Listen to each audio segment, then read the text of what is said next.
Landline phones are still needed as a backup in this country.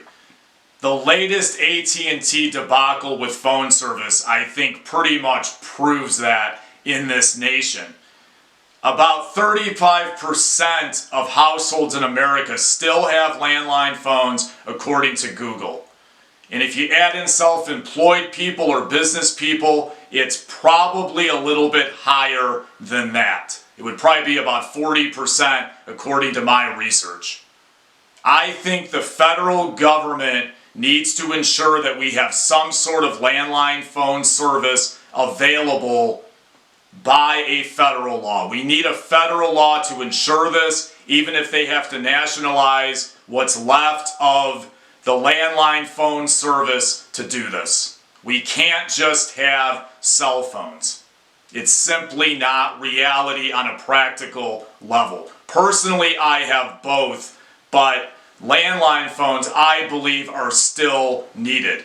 I realize that the public in this country has been sold on tech and globalization, but the reality is that phone service with cell phones does go out from time to time, and it's not 100% efficient. Like I said, I own both, but the reality is that type of phone service can go out, and wars can happen.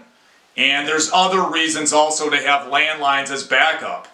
One reason is reliability and residential break-ins. If you ever broken into in your home and you didn't own a cell phone or didn't have access to it, you might still have other landline phones in the house that you could use to call the police, EMS, or 911. We still need backups for these emergency services like 911 and the police. Fire, fill in the blank, there's a lot of them for emergency that we still need the landline phone service as a backup for this type of thing. Without that, there's probably going to be a lot more problems out there with this whole thing. There's going to be more debacles because phone service with cell phones is not 100% efficient.